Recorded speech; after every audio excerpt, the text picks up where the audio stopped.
This is Rick with Church Farm Whitetails, and what you're about to watch is our very first episode of Beers and Bows, where we interview Kenzie Taylor with Kentucky K9 Deer Tracking.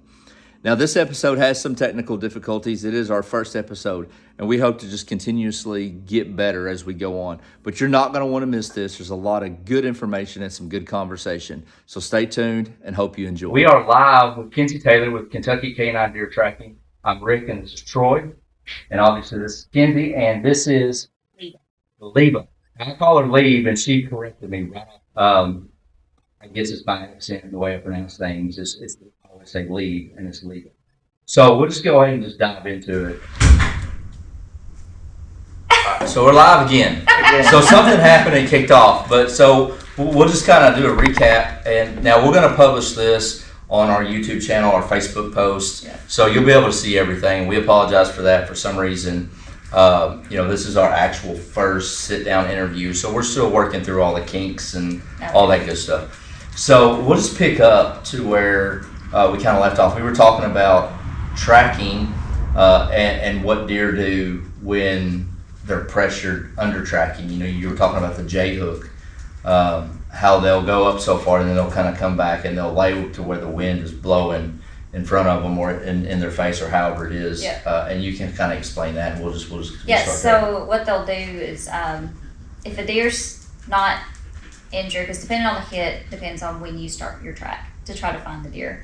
Typically, if it's a track that's going to take a while for the deer to expire, that you've got to wait, that deer still has its wits about them, and what they'll do is if they think something is going to come after them, a coyote, people, anything, they'll do something called a J hook. And what that is as they run their track line, they might come up in an area where they can circle back halfway and watch their back track.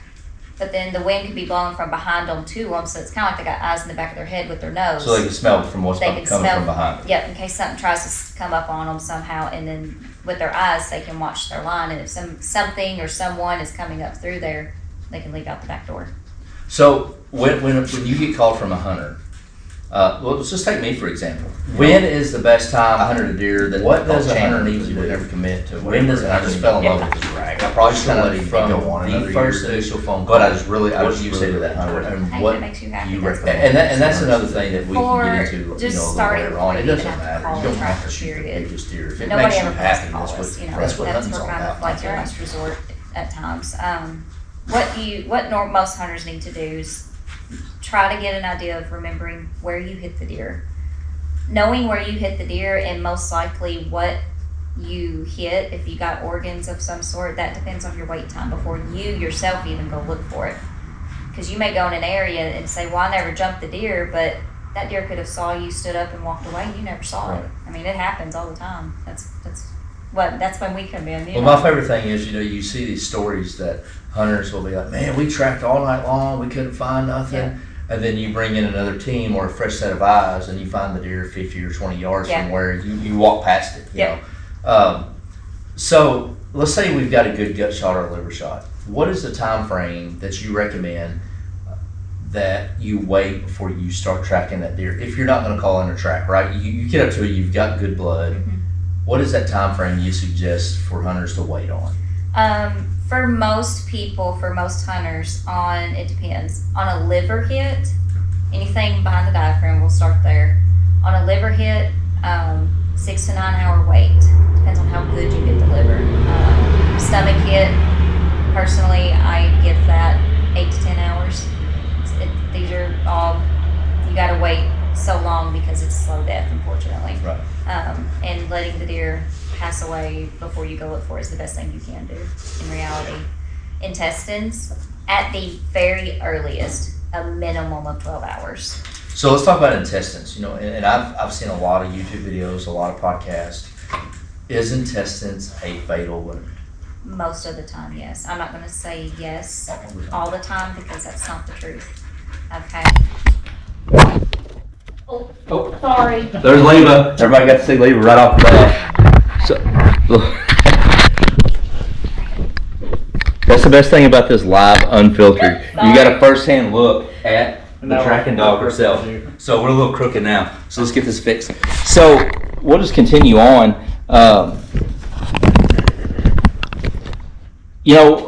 I remember, what was one of your first, was Troy's one of your first tracks that you did? Let's see, your track was in 21. 21. And it was November, so probably not, but that was actually our second year of tracking because Leva started tracking in 2020 at 5 months old. We didn't take a whole lot of tracks for the public during 2020 because she was so young. I was brand new as a handler, didn't know what I was doing. I watched Lance done it, but now I was the one calling the shots, right? Right. So that was a learning curve for me, and I was picky with my tracks then. And I took a lot of deer that I highly suspected were dead because I was learning my dog, her body language, what she was doing. But with Troy's, that was our second year, so we had a season under our belt then when we came out. I think probably at that time he was our 25th track. So Of the still pretty 21 fresh, season. I mean, Still honestly. fresh, yeah. Yep. And like with mine, I think we waited like 7 hours before you actually came out. Because I called him after I shot it. And we did exactly what we weren't supposed to do. You know, we went into the woods, and it's the craziest thing because when somebody calls me to bring out cash, I'm like, don't go anywhere. Stay out of the woods, stay out of, that area. Yeah. And I did the exact opposite, knowing better. But it's that buck fever. And also as a hunter, your natural instinct is, I shot this deer. Right. I gotta find blood Yeah. Right. to track it. Well, you Right. shot it like it should be dead, right? Yeah. Right. You heard it. So but- I know it ended up being a liver hit, I believe. Yep. And he went, 1,800 yards roughly, somewhere in there. He was right at a mile. Right at a mile, Yeah. yeah.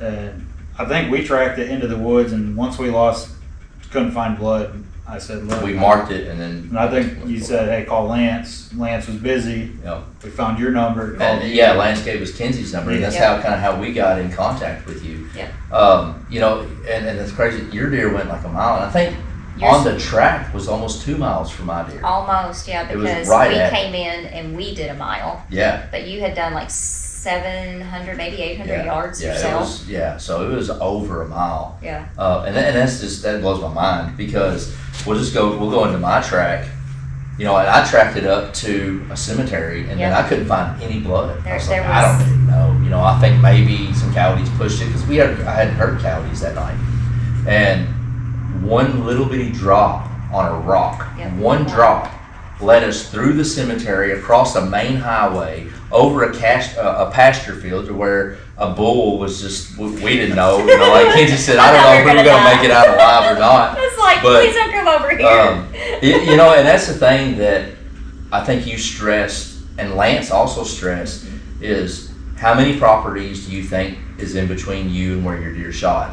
Yep. Getting that permission, and I think our live wasn't working at this time, but Yeah. Kentucky is It's not a right to retrieve state. If you don't have permission to enter somebody's property, even if you're tracking a deer that is most likely dead at times, you cannot go get it. You have to have that owner's permission. and that's like the most, I don't know how oh my God, if you have a neighbor that's just cantankerous or whatever, and thank goodness I don't have those neighbors. No, your neighbors are what let us go yeah. get deer. And I couldn't even imagine. And Chandler was not a booner. He wasn't, he was probably 110, 120 at the most, He's cool maybe with deer, 15. though. But he was really unique, and that's what I liked about him.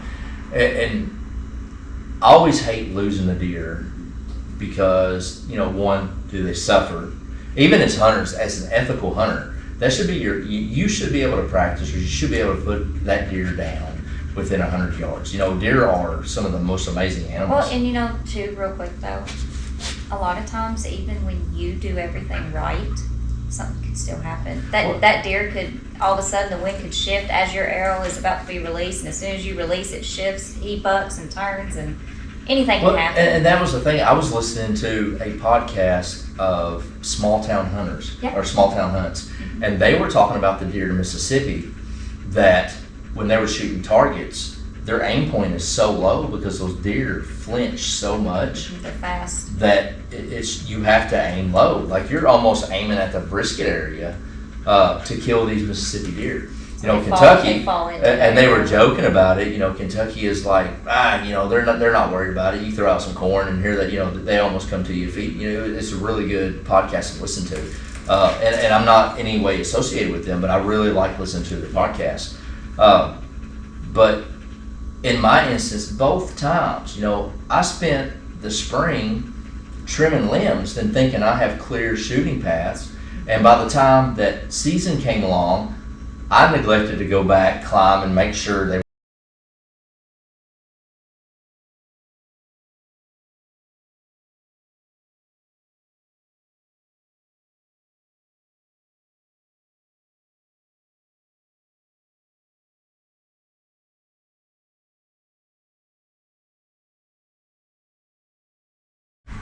There we go. So trimming the limbs, a small twig, like smaller than It was little, tiny. like it was Yeah. little, and the only way I even seen it was it had two little bitty berries on it, like some kind of seed pods or something on it. And after I watched the video, the first 2 or 3 times I watched the video, I couldn't see it. And then I was like, man, there's got to be something, because I can watch my arrow just kind of. I was like, man, I slowed it down, and you could see the arrow drift. And then I think the 4th or 5th time I seen that limb bounce. I slowed it down. That's what it was. I seen that limb. I was like, gosh, a limb. I'm talking the size of maybe the size of a pencil or smaller. Coming out of a bow will make that much difference. And then rush it. Blood everywhere. Had blood everywhere. Tracked this deer. Blood. And like I said, we got to the cemetery. Leva finds one speck. I'm talking a freaking pinhead speck of blood. And I think I remember because we come up and Leva was kind of acting kind of on track or whatever, if you will. And you were like, oh, there's a spot of blood, and I'm looking, and I'm you're like, where? And it's like a pin dot. Like Literally, it was the craziest thing. It was. And so when it came up to the highway, I was like, there ain't no way this deer crossed the highway. There's no way. And he jumped a fence. Yes, yeah. Not- So he jumped the fence, yeah. went under a fence. So he jumped the first fence, went under the second fence. Yeah, because he was so weak, Yeah. he couldn't jump at that point. Remember when we found where he was checking? And I think once we did find him, the arrow was still in him. Yeah. And I don't know how it held I on, don't either. because It when we kinda found angled it, in. I remember it was basically the fletches were in him, Yeah. and it was sticking straight up. And we're like, wow, This how is did why that not you, get pulled you're like, out? this is why you can't find your arrow. Yeah, Here it is. and that's why he Oh. stopped putting blood out. Yeah. So 'cause it we'll clogged it. circle back around, Troy, if you want. I'm bouncing off of that. Like when she come out to track my deer, we had blood. We ended up finding my arrow 50, 75 yards in the edge of the woods, and we tracked for another 200 yards, I think, before we said we're done. Right. Call someone, and watching her just go through and like, oh, blood. I'm like, How did I not see this? where? Yeah, and that was the thing. I was on my hands and knees. Yeah. I was like, here's a good spot of blood, and we would have the size of the can lid, and then it would go to nothing, and then Leva comes in, and then she's like, oh, and Kenzie's like, oh, there's blood. We're like, how did we not see this? Yeah, Like, I remember I was trying to lay flag as much as I Yeah. could because she tracks so quick and pulls. She pulls so freaking hard for a little dog, but I remember I was trying to just throw ribbon. I'm like, it's right here. Wrap it around. What is one thing that you would tell a hunter to do from the moment they shoot your deer and they think it's a bad shot?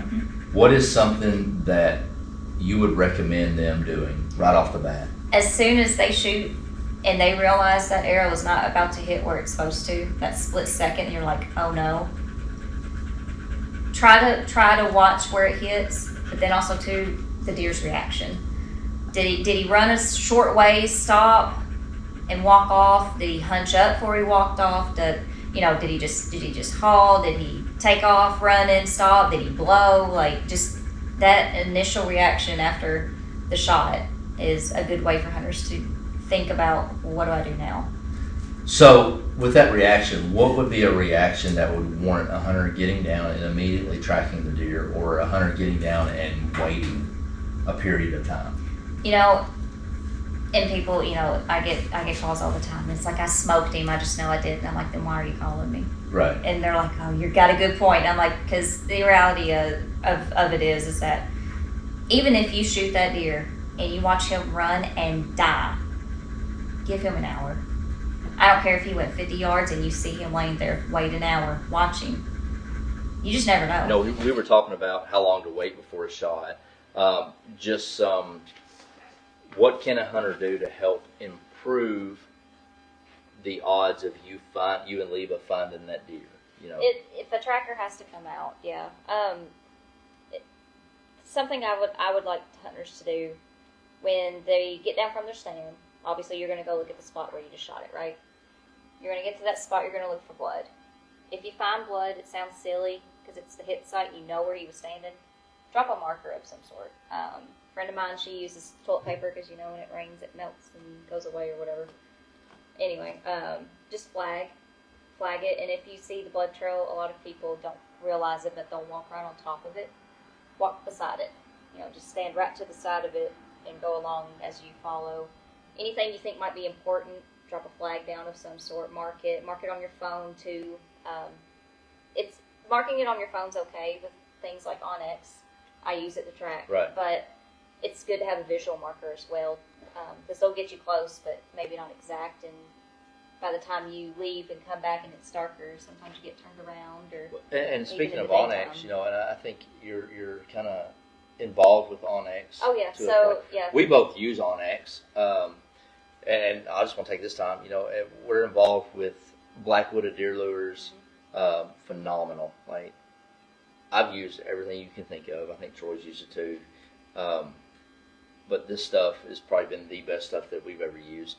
And the Stink Solution is a company out of Utah. Mm-hmm. They make anything and everything odor eliminating. We're not even associated. We don't get any money from them. We're not like sponsored by them or anything. But and we'll talk about that here in just a few minutes about a giveaway we're going to do once we reach 1,000 subscribers.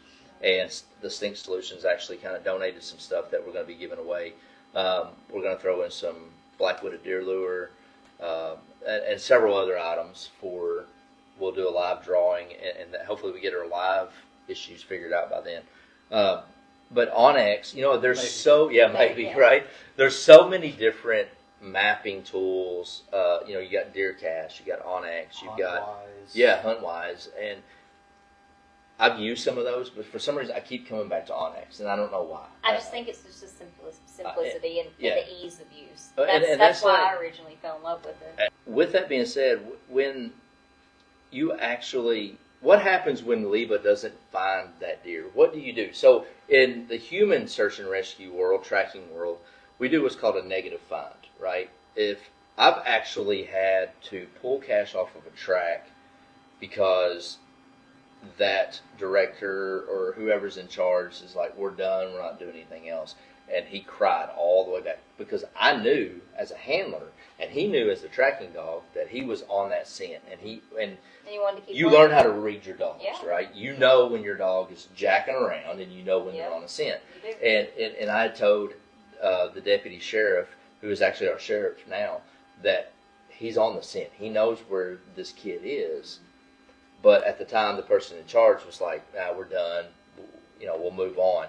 And I had to pack him back to the car or to the truck because he was just upset. And so what do you do when she doesn't have a successful find? Is there something, do you reward them, or how do you handle that? Well, let me preface before I get to that with, we don't quit easy. Her and I are very hard-headed females. So if she gets off the line, I may end up resetting her 4 different times. And what happens is I do line reading with Onyx. I turn the track app on or the tracker option on whenever we get to the hit site, and then I just put it in my pocket and we go. She's working the entire time. She'll find blood, and we'll get to a spot where we don't have anything, right? And she might cast out and do like a star pattern and go out and not find anything. And even though there's blood there, well, maybe he came here and he went back. We actually did one the other night where the deer did 3 backtracks in 490s. Oh, wow. And he fell over dead. Like, he just bled out eventually and fell over dead. It was really cool. But anyway, you know, stuff like that. So what I'll do is I'll go back to the hit site. It sucks. It's a long walk sometimes, but that's what you do. You're the hunter's last resort. Right. You got to remember that. And we'll reset, and she may go a certain way, and then on that way to where she stalled the last time, she may catch where he came up his line and then cut back out. I mean, it's just different things. But I mean, we don't quit. Typically, when we quit, we've spent several hours there, and a lot of times it's the hunter begging us to leave at that point. Right. But I think, being that determined, not giving up too, because sometimes if you quit too soon, you could cost the hunter a deer. Right. But when we get back and say the deer is still alive, everything that she's doing, what we're seeing, stuff like that indicates to me at the time that there's a possibility the deer's still alive. It's not dead yet, or maybe it's fine. Is there a point to where Leva is tracking a deer, and by her body language, you know that deer is still alive, or you know that deer is dead? Or are you still kind of learning to read that? There's a gray area. Bavarians are different than a lot of dogs.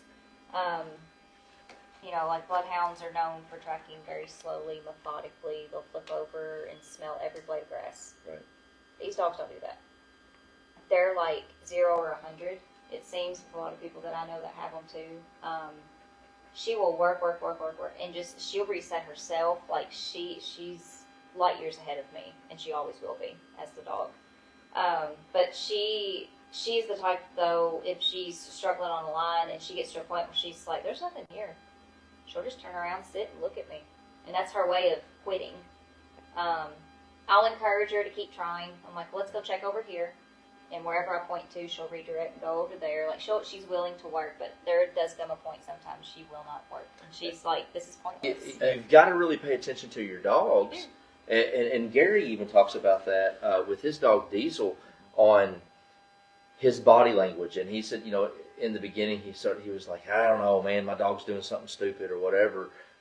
And don't quote me exactly, but I think it was something like that. But he was like, actually, my dog was telling me there's nothing here. I need to go over here, or however that may be. And your dog, if they want to track whatever it is, Oh. They will work for you. Yeah. They will work. It's just if there's nothing there, they just might not work And right that's there. where And you just take them to a different spot, and then boom, they hit it and they take off. And they're like, oh, well, thank you for working really hard in that spot. There And wasn't that's the nothing thing. there, though. My bad. You've got to trust your dog. These dogs are way smarter than we are. Yep. I'm sorry, but they are. They are. And I've done that with Cash so many times. I'm like, what are you doing? Just come on. Let's go over here. They said they went this way or whatever. And that's where we screw up. And that's where we screw up, is we change their direction and not listen to our dogs. So you've been on 23 tracks this year. Yep. You're what, 50-something% out of 100%? We're running very high odds right now on lead. 52%. I only track on lead too, real quick. And typically with on lead tracking, and this is for people who don't screen their calls and only take really good sounding tracks, your recovery percentage is typically anywhere from 40 to 45%. So for anybody that is watching, when you say really good sounding track, a promising track, what do you mean by that? A promising track where the deer is most likely dead. And if odds are you're going to walk up on the deer. What wounds, so to speak, what would a good promising track be? Like what kind of hits? Like a center punch right in the middle of the body. If I'm being honest, gut shots, they're not the ethical thing to shoot, but they are the most lethal, because what kills that deer isn't just blood loss, but they typically get sick with something called sepsis, and they get a fever, and you'll find these deer typically nearer in water because they get fever and they want to cool off and stuff like that. But they're more fatal at times than a vitals hit if it's marginal. You and I know the whole sepsis thing in the medical field on how quick that can set in and how deadly it can be. Yeah. I think, and we'll get off dog tracking, deer tracking for just a second, but a lot of these hospitals have really set focus on sepsis awareness. And it's like a protocol now. Did you do your sepsis screening, and right off the bat, and it goes for animals and wildlife the same way. Yeah. So that was one of the things I was alluding to earlier about how I compare animals and people, because we got a lot of similarities. We may not function the exact same or work a little differently, but at the end of the day, we still, if we're warm-blooded, we have a pretty similar system when it comes to that stuff. We have the same organs. We got heart, liver, lungs, intestines, stomach. All those things. It might just work a little differently. What has been one of your most favorite tracks, and why? Oh gosh, it was actually a track for a guy not far from here, and it was our first moment for recovery, and we were like, oh my God, she just did that. Wow. That was my first mind blowing moment. So with Cash, Yeah. the very first time he ever found somebody, it was just like, oh my God, this actually works. Yeah. Like your first epiphany. Yeah. She did at that time, I won't name the guy's name just in case he doesn't want me absolutely. to, but it was a 27-hour-old track at this point. He had called somebody, couldn't get to him, gave him my number. It was Lance, and long story short, we came out, and what had happened was he had shot this deer across the hayfield. It ran all the way across the hayfield, and he saw it cross the fence. It was the craziest thing because we came out later because nobody could get to him. He didn't know me, I didn't know him, and Lance was like, hey, call her. She's got a great dog. She'd come out and help since I think he was somewhere else. And I was like, okay. We talked. He had a intestine hit. And what had happened was we tried to cut the track, and as I've learned over the years now, and she's gotten older, and we've tracked a lot of deer now, I don't like cutting the track unless I have just a huge amount of blood. Right. Because I want to give her the So best. explain cutting a track to somebody that may not know that. Instead of starting at the hit site, we may start at the hunter's point of loss. And if there's a lot of scent there, typically she can pick it up for sure, be like, oh, it's this deer. Right. But for her, it seems like she needs a lot of that, and it's just easier to start at the very beginning because then she builds a scent profile on that specific deer as she's tracking, and she knows what she's looking for, and it's just to give her and the hunter the best chance possible. As a cop, Troy, when you're looking for a suspect or whatever, you build that profile too, right? Yes. So kind of explain that. I'll put you on the spot. You start where it started. I mean, you go, oh, well, there's a shooting here, so let's start inevitably. I mean, you're going to start where it happened, build from there. I mean, It goes the same way. Instead of just like, well, there was one here, one there. Yeah. You might get lucky, but good. yeah. I'm the same way. I like to start her at the hit site, but this time I didn't have as much knowledge as I do now to know that for her. And we started at his point of loss, went to the fence where he crossed because there was blood on it. And then we went into the woods, and we worked and worked for 4 hours and covered every inch of that woods. Found his bed, and just from that bed, couldn't go nowhere. I had finally started figuring out her body language. I was pretty sure that was our second season, the year we came out for you. But anyway, we finally figured out she had been trying to tell us the entire time. He backtracked and then cut up the fence and hopped back over because I found hair and blood at another That's spot. the hardest thing to do. I know, and I'm like, oh my Is gosh, to hindsight. my dog wants to go back. Is he wanting to go back to the truck because he's done, or and that's the hardest thing to do is to let your dog do the work. Well, and when you don't put time behind your dog, you don't know that. Exactly. And that's the only way that you as a handler is going to get better is putting time behind your dog. And that's why we do practice lines in the off season. So let's talk about that. Let's talk about the off season. We'll jump from that. So it's the end of deer season, and you're doing your own thing and you're preparing. What do you do with Leva during the off season to keep her fresh and ready to go? I'll lay practice lines for her. I talked about the getting deer hooves from hunters and a little bit of the hide. I'll lay a practice line and probably about an ounce of blood diluted with water just to make it challenging, just stuff like that. And I just try to make mock lines for her. How often do you do that with her? Is if it I'm every if day, I'm, or is it? No. If I'm being totally honest, because I travel nurse starting back in January until about July or August is when I work. She goes everywhere but work with me. So she'll be wherever I'm at, whatever town I'm in. When I lay a practice line, it might be on, if I'm being truthful, maybe once or twice a month, just because it just depends on when I'm free So, and I can actually do in it. the beginning, I know how much work it takes to do this, but in the beginning when she was new, she was fresh, she was a pup, how often would you have to train? How often would you We have did to it do twice that? a week. Yeah. I got her at 11 weeks old, and I had already bought the Tracker's Bible about tracking dogs for finding wounded deer by John Giannini. Yeah. That's the Tracker's Yeah. Bible for Yeah, that's wounded a good game. one. It is. Yeah. And I had read that book page for page twice, and already knew, like, this is what I'm going to do. I had a plan. Got her home, and we went to work right away with the liver drags as a puppy. Extended the distance, and there might have been like a 30-minute wait. Put her on it. At the end, she got a piece. Loves liver to this day, by the way. And Looks like she likes cheeseburgers too. I've seen some Yes. posts where she's yeah, we getting had to cut back on and the stuff. cheeseburgers. Yeah. So she did get a. So, one of your most recent posts is you kind of meal prep for her, it looked like. I did. What do you feed her? So Lee was on a raw diet. Super long story short, she had a lot of GI issues ever since I brought her home.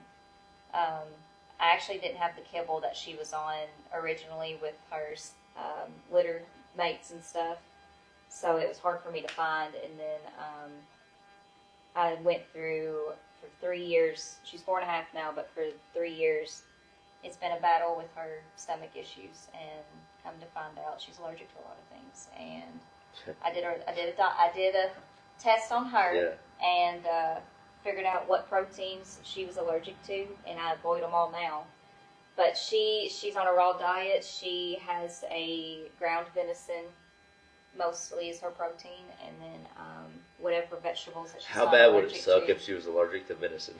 Well, you want to know something? She's allergic to elk, and she's never even had elk. So I was, Isn't that crazy? I was upset Well, about so, that one. we were talking about that earlier. Cash is allergic to every grass, every tree, every bug, everything in the state of Kentucky he's allergic to, Yeah. and it just blows my I mind. feel lucky. She doesn't have a lot of external allergies. It was just all food that Internal didn't- internal, and I can avoid them now. And if I'm being truthful, she is the healthiest she has ever So, been in her life. and I won't ask you to say exactly where she came from. How far away? We'll just say that because I don't want you to give out those details. That's fine. Did she come from? I'll just tell you, she came from Michigan. She came from a guy in Michigan, and they happen to be family to me now. Oh, okay. Long story short, come to find out, a lot of the Bavarians in the States are related.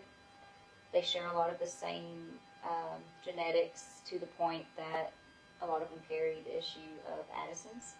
Oh, wow. And there's been a lot of dogs drop dead from it, and a lot of people have a misunderstanding that they just develop the issue. They don't understand that it's a genetic issue. So if mom and dad have it, the pups are going to have it, Right. and at any point they could go into an Addison crisis. It's just like people. Right. They don't understand that. And that's so. that's another thing about dogs is a lot of times people don't understand that dogs can get some of the same diseases and chronic Okay, it's illnesses. just in a dog that- instead of a person. Yep, Yeah. Animals are about like people.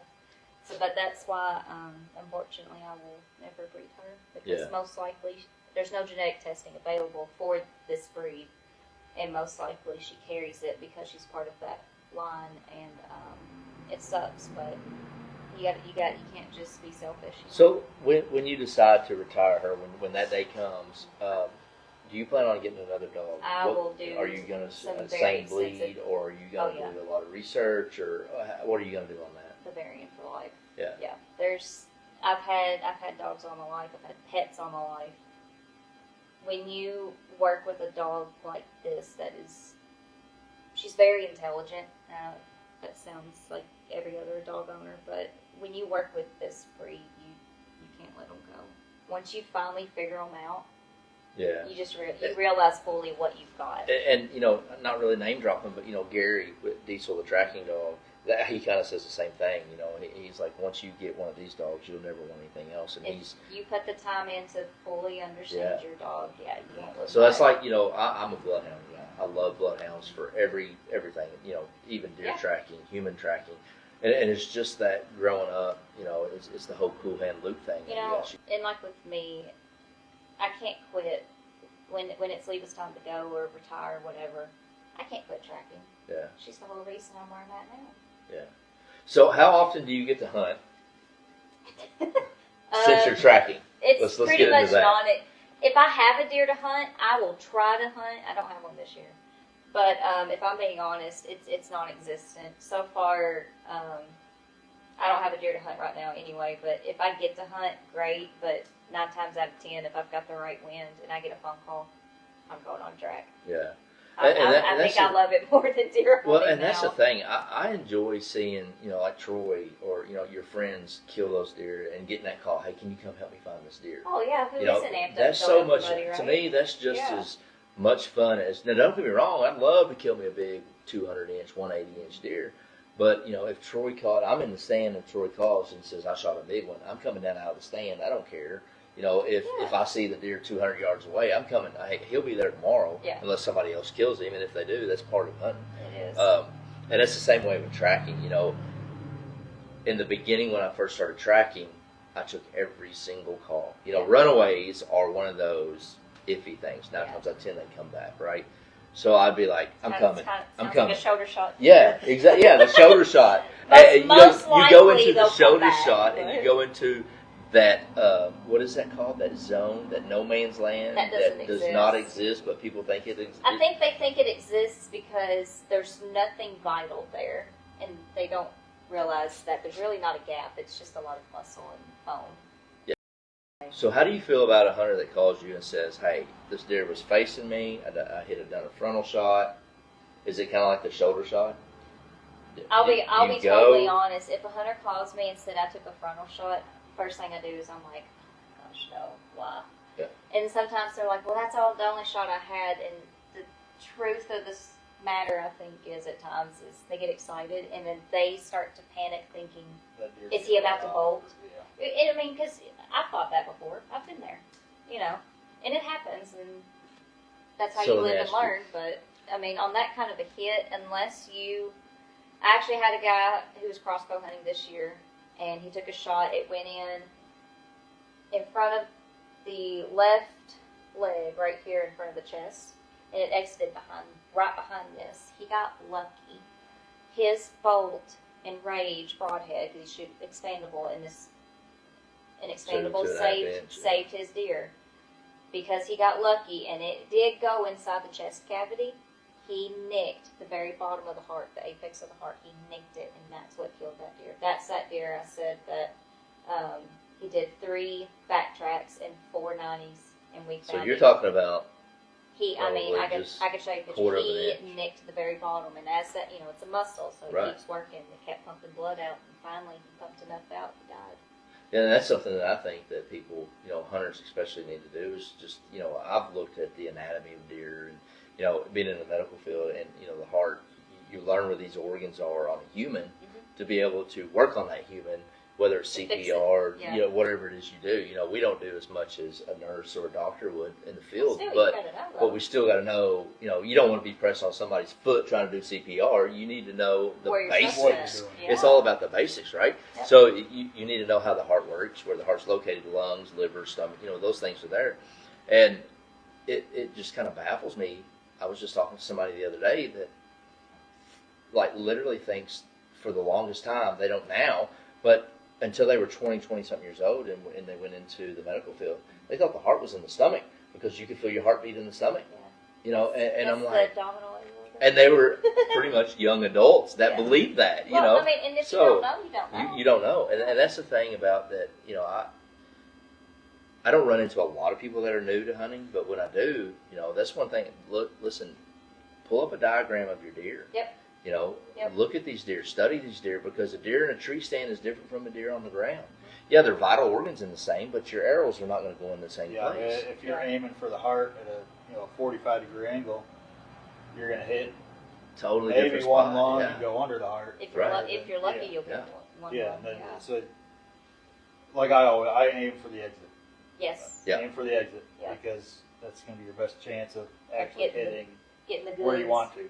So how many times have you been on track that your hunter says, I've tracked this deer for 3.5 hours, can't find him, and within a short amount of distance or a short amount of time, Leba finds that deer?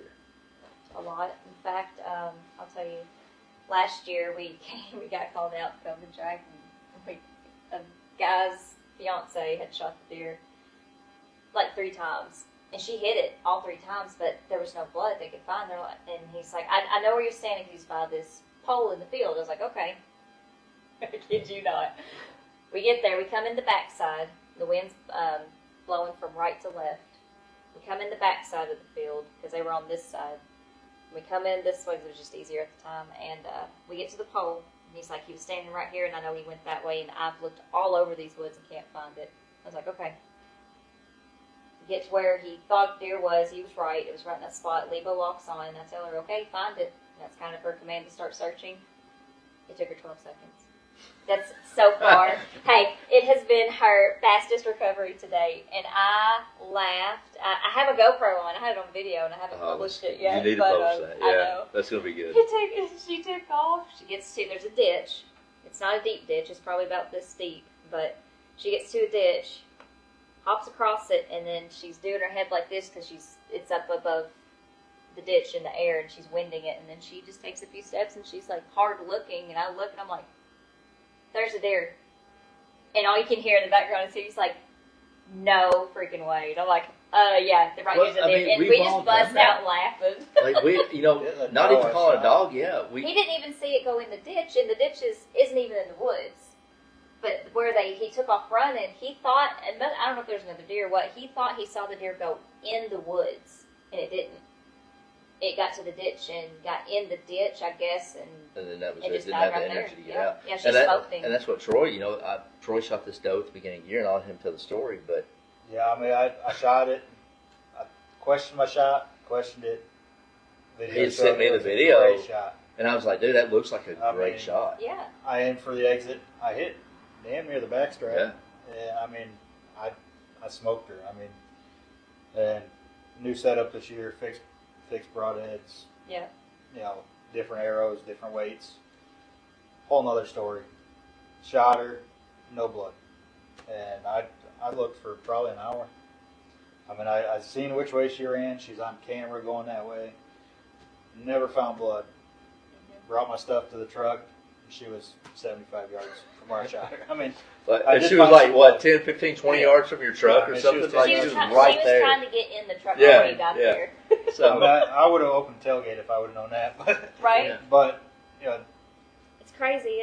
In that aspect, I mean, coming from the hunter, be honest where you shot it. Oh, yeah. And that was the next kind of segment I wanted to talk about was being honest when you call. I know it's the most embarrassing thing when you think you've practiced all season long and you think that you're the best there is, right? Yeah, but I mean, it's not embarrassing. It happens. It's like I was telling you, I call it hunting, not killing. Yeah, I trimmed. I'm like, I'm good, And instead of going back before season opened and making sure one small little limb made the difference on 2 deer, I did this 2 times in a row. I think majority of hunters, though, if they had prepped before season and stuff, I mean, I don't think you slacked in any way. I think it was just matter of the fact he decided to come right in front of that one. Yeah, and the craziest thing is I had him at 17 yards. Yeah. And when I picked my bow up, whatever I had it hanging on, my stand squeaked. And he was like, oh crap. And he kind of bounced around, and then I thought he was gone, and he came back in. And then instead of 17 yards, a birdie, give me, putt, whatever you want to call it, he's at 35 yards now, and it's a little more of a challenge. It's not super challenging, but 35-yard shot's more challenging than a 17-yard shot. Yeah. And so I'm like, oh crap, I screwed this all up, and get down and you do exactly what you're not supposed to do, especially the one that I had Lance come in on the couple years before that. I knew it, and the funniest thing is I'm out there in the woods tracking this deer. Me and my father-in-law's out there tracking this deer, and I'm like, hold on, I don't need to be doing this. What am I doing? Why am I doing this? And it was hard for Hank, and I think eventually Lance was like, yeah, because I told him, I said, like, we've been all over the place, this is where we've been. Yep. And I think eventually Lance was like, I think we've just mucked it up too much, and we need to leave. And then the greatest thing is the lady that I hunt on, her dog is a German Shepherd, has no training whatsoever. We were just out there goofing off.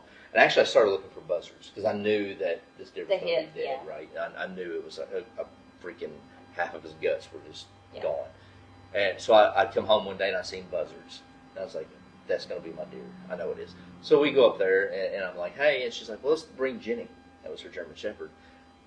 And her dog ends up finding this deer. Never tracked a deer before in her life. It's just, but it came from a very reputable breeder that breeds for canine police and things like that. So it's kind of built in her system.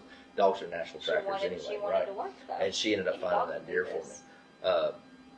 But it had been several days later, and I don't even remember if it rained or if it hadn't rained or whatever, but we talked about the conditions, and we'll go over that before we close out.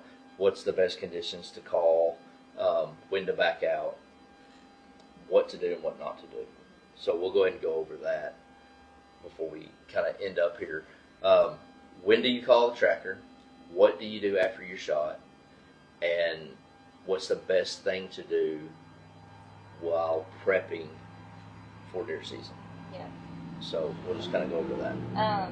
So what to do after the shot? Let's start with that one first. Go see if you can find anything.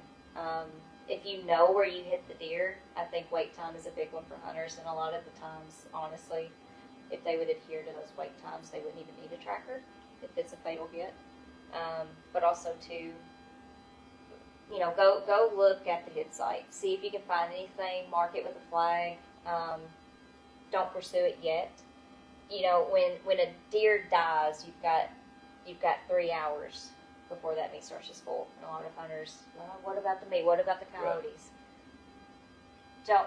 Don't push it. It's already a bad situation, and I'm sorry, but you're only going to make it worse and harder for yourself to recover your deer. Just show a little bit of patience. It sucks, but that's the reality of where we're at with that. So I think go check your hit site out at least, flag it, and then if you've got a questionable hit, don't pursue it. Don't pursue it yet. Just give it time, wait. Try to think of where you hit the deer at. If you can try to remember with the tunnel vision, whatever's going on. And then judging by what you think happened, give it the proper wait time. A lot of times it's just best to just wait overnight. If you lose the meat, sorry. If you want to recover anything at that point. You think how much sleep has hunters and huntresses lost on that? Oh, we'll just wait till morning. It's the hardest thing. It is. That morning I shot my deer. Yeah. I called you. And yours was a really unique, awesome deer. Man, that thing had kickers and stickers and just all kinds of crazy big old stuff. Deer. Yeah. I had him on camera 20 minutes before I shot him. It's the only picture I got of him. And, waiting for you to come later that night. I mean, Painful. It hurt. It sucked. But, when we got towards the end, that's when we found, 3 or 4 beds. Yeah. Before we found him in the ditch, covered up with grass. Yeah, I mean, he went, like you said, almost a mile or whatever. Mm-hmm. And he wasn't 300 yards from where I shot him. Right. Because he circled back. Yeah, he did. It was really cool. And I think I used it one other time while I was working. A guy shot a deer in the village. Why would you do that? Yeah. Ran on Job Corps property, which is federal, so he can't go get his deer. Right. I got permission from him to at least try and track it. Yeah. And you come up and we went quite a way. I mean, well, we even popped out and met a guy. Yeah, right on the line. I had to get a ride from a deputy back to our cars because we ended up in the meadows. Right. So, yeah. I mean, she acted like it was still going at that point. And I think the way we tracked him, he was going towards the wildlife, right. So it's amazing to watch the dog work. I mean, it is. I mean, I was amazed when I called for my deer. I was like, holy crap, that's cool. I mean, oh, it is. It's cool every time we go, whether we find one or not. When do you think you will retire Leva? Do you think obviously she'll tell you when she's done? I guess she'll give me pretty good signs. But if I'm being honest too, her breed, their average is anywhere from I've heard, typically Google says 10 to 12 years, but I've heard friends tell me 10 to 15. So I think it just depends. But probably for her tracking career, I hope she makes it to 8 years old, and that'll be her last year. Just because at that point, I want her to just live out her days. Well, that's all the cheeseburgers and ice cream. Yeah, and that's like Cash. I'm very selective on what I take him on now. I'm really to the point where I'm trying to refer a local tracking team that's in that one county over, so they can get that experience and have that, and just kind of put him into the retirement mode. Yeah. But I'm not going to say that if somebody I know personally calls, or somebody in the county that I live in calls, we're going to go. Oh, we're going to do everything. When she gets older, somebody smokes a doe and it went 50 yards, and they're like, "You want to put leave on it?" Yeah. With that being said, real quick, at the end of the day, you can ask any tracker, any. I don't care if they're the best of the best or just starting out. The dog is going to work 10 times harder to prove that deer is still alive at that time than finding a dead one every time. So let me ask you that real quick. How, does she throw a sign that you know that deer is still alive? You know, you learn your She dog. doesn't throw a sign. It's her body language. So like with her, if we start out on a track and first 200 yards, she is just straight dragging me through the woods, and I'm literally holding on for dear life. That's her way of saying, "Oh yeah, I'm going to find this one." And she's amped. She's excited. That's a good thing. She's just excited to track. It must be an easy scent line for her at this point. There's just so much scent out that she thinks she can find the deer. That's good. Sometimes we'll get to the hit site and she'll kind of take a line, kind of get off, come back to it. It's like touch and go. Yeah. Either the deer may not be hit good, that it might still be alive. There may not be a lot of scent, and it's just sometimes there's a gap in scent. It's like a game of connect the dots, Right. but she's got to find the dots, So it just depends. She doesn't have a straight tale of I'm not going to find this deer, but it's just more of me reading her body language.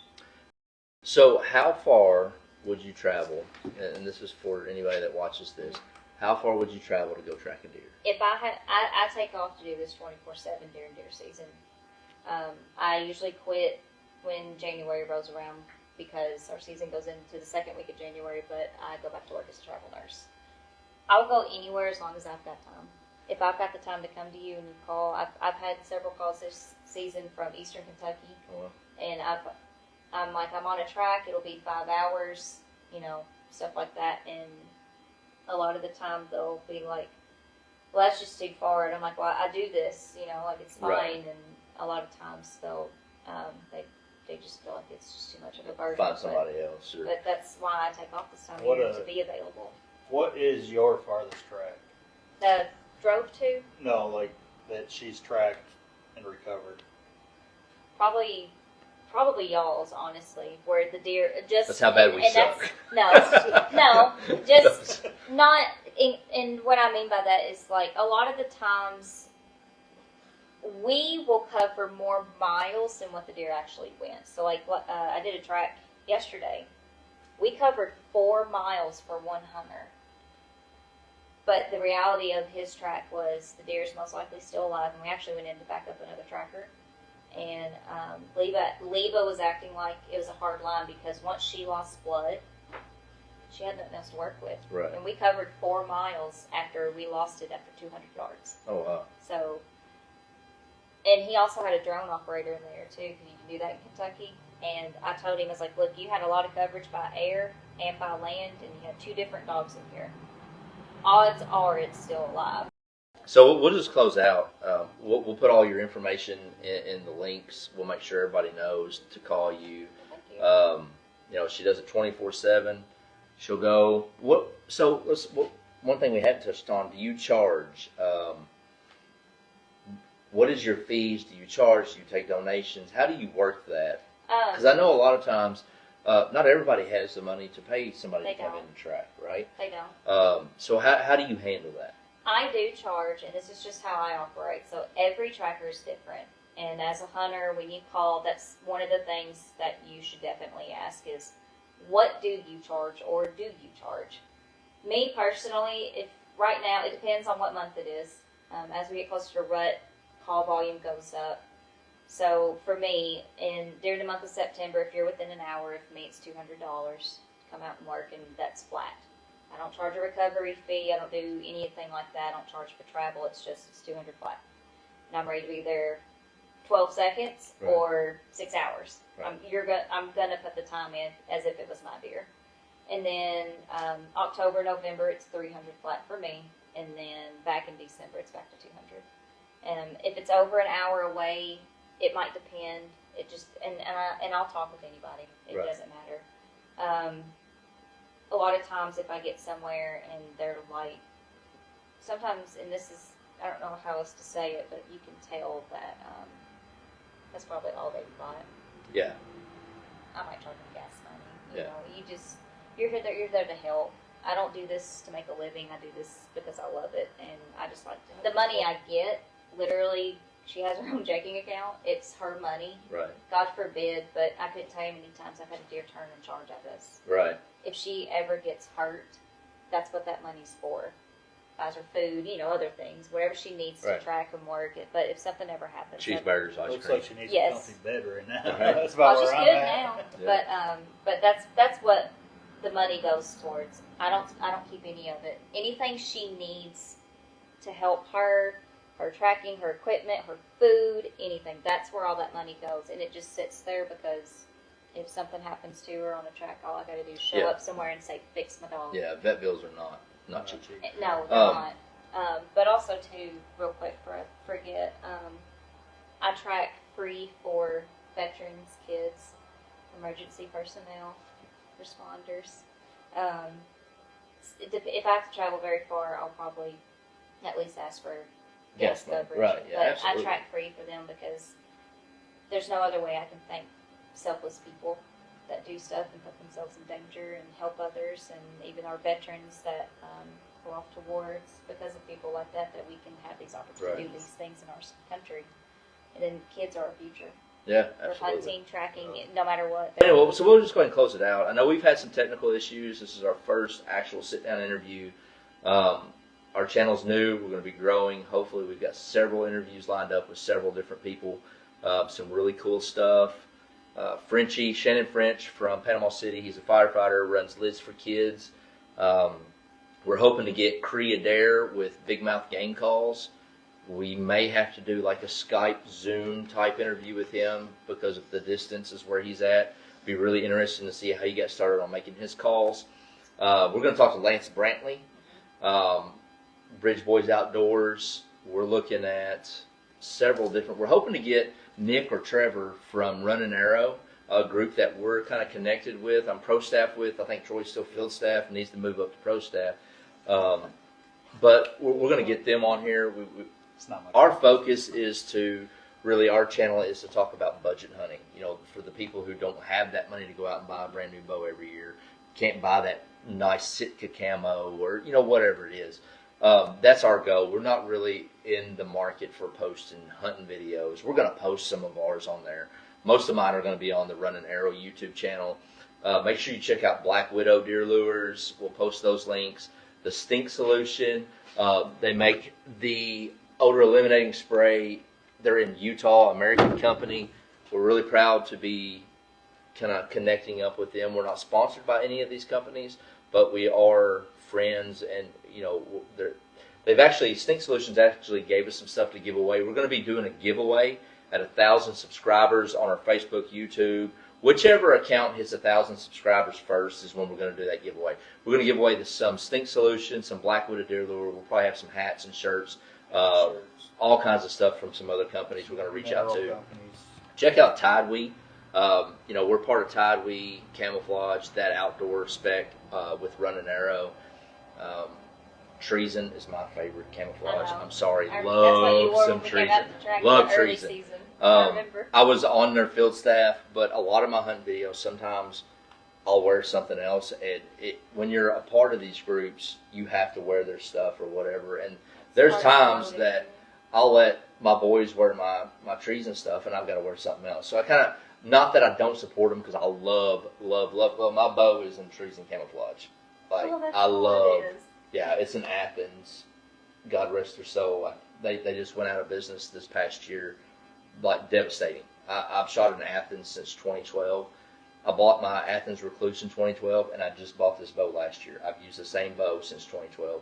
So I'm glad that I got this bow before they had to go out of business. Hey, if it ain't broke, don't fix it. Yeah, and that's the thing that I always get, and that's kind of what, that's why we wanted to start this YouTube channel. Is you don't have to do that every year to kill deer. We kill deer every single year with the minimum, right? Yeah, would it be great to go out and spend thousands of dollars every single year on the top of the line stuff? Yeah, absolutely, but you don't have to do that. So if you haven't gotten into hunting because you think you can't afford it, you're wrong, and we're going to show you that. Troy's going to do, within the next year, I think, we're going to do a cheap, ground-up bow build, and it's going to be bare minimum on what it takes to kill deer. So we're hoping to have Kenzie back again here in the near future. We're going to go over some more stuff in really depth detail, but we just kind of wanted to break the ice, and we use her as our guinea pig because she is our favorite tracker. check her out, KentuckyK9DeerTracking.com. Yep. Now, are you a part of a bigger, broad spectrum of tracking dog industries? It's not an industry. I am a apprentice judge for United Blood Trackers. Okay. So that's the national organization that actually helped legalize on-lead tracking in the States. It wasn't a thing, and a lot of Fish and Wildlife didn't understand it at the time. They put a lot of educational resources. I'm a member of it as well. LEBA, they actually certify tracking teams, and you don't have to have a certification to track, but it kind of validates that you put the time in with your dog. Me and LEBA as a team, because that's how you're judged, we have 2 out of 3 certifications. Oh, wow. Maybe when she's older, we'll get a level 3. I think she could knock a level 3 out right now. I just don't know if I can. Right. I think I would. I'm definitely going to always be the sandbag. Ain't that funny? So we question our dog, but it's better. I don't question her. I question me. Yeah. Better than any human. Oh, It's yeah. better than any human could ever be. But UnitedBloodTrackers.org is the website. You can go on. They've got a ton of resources. You can buy the John G. book there. They've got a lot of great stuff. But me and my friend Rachel Chrome that works with Fish and Game, who also tracks, hers is 30 feet ahead, big game recovery. She's out of Louisville area in Kentucky, and we're apprentice judging to hopefully be judges for the state, so we can try to get some more That'd be people cool. involved. And So along the if way. you're watching, happen to come up on this and you watch this and you're not from our area and you need a tracking team for that big deer or your kid's deer, reach out to us. We'll get a hold of Kenzie. If she can't do it, she can lead you in that direction. Is there anything before we go that you want to touch on or you want to say that you think is important or may make a difference in the whole calling a tracker or anything like that? Not really. At the end of the day, know your limitations as a bow hunter and even as a gun hunter. If you're bow hunting, shoot a sharp head, have a proper setup to be shooting what you're doing, and just know your limitations with that. And you'll be more successful than you think. And then when it comes to guns, don't shoot a 223. Please don't Well, shoot a 223. I'm glad you didn't say a 6.5. Shoot as big a caliber as you can handle, and get off the shoulder. Mainly, I know it sounds. Well, BMG take care of that shoulder. that, right, yeah, and that's Where's the deer? Where's the the funny other half thing. of it? Bring ground. something No, else that just I get off noticed the is shoulder. you ask a lot of people where to shoot the deer, they always point toward the shoulder. I You know, know. most new hunters will point, And and it's not, but it's not, but Unless you're that's a shooting conversation for a big another game. day. But at the end of the day, taking out necessary things to keep something alive, like lungs, heart, organs, and stuff. Well, we're glad you came out, and again, I know we had some technical issues in the beginning. We're working Camera's everything got knocked out. over. Yeah, camera overheated, whatever the case is. The funniest thing is that when I reached out to Kenzie, I was like, "Hey, would you and Lieb like to come?" And she corrected me immediately. Her dog's name is Liba, It wasn't a big deal. but my accent, and even where I work, the people call me out It's on my like accent. Reba, but with an L. Yeah, so Liba. It means love in German. So there you And go. and we're not pronouncing it right either. We're just from Kentucky. Yeah, I so think that's it's like good. Yeba. Yiba. But But it's every time she says, "What's up, girl?" she's like, "What are we doing?" Yeah, she's ready to get. She's either ready. I think when she got out of the truck, she may have thought she was going to work, or when she pulled up, but she was going. She did. Oh yeah, she's fired up. Yeah. Oh, Cash does the She's same out. thing. It's the she craziest will. thing. So bored. Well, thanks for coming. We Yeah. appreciate it. Appreciate it. It's fun. Again, we're going to reach out to you here within a few months, maybe after tracking season. We'll go into some other details, on the whole. I think when you really got started in this was the beginning of COVID. That Yeah. whole issue thing, Yeah, that's when I got hurt. And if I'm being totally honest, she's changed my life, and she brought me out of a really dark hole. and maybe we can get into that. Mental Oh, yeah. health is something that It is us three, being in the medical field and as a police officer, is serving the public. Yeah, Like, it's tough sometimes. It We is. see some stuff that most people don't ever see. You've got to have something to go to release that. And yours is tracking, ours is is. hunting, and everybody needs to know that. And there's sources out there for when you feel like you don't want to get up the next morning. There's somebody that wants you to get up. And we'll touch on that on the next Screaming in the episode. background right And now. and the kids are screaming as we say that. So that's Troy's sign right there. So until next time, I'm Rick. Troy. And this was Kenzie. We're Church Farm Whitetails. And thank you for our very first open interview on Beers and Bows. We'll catch you next time.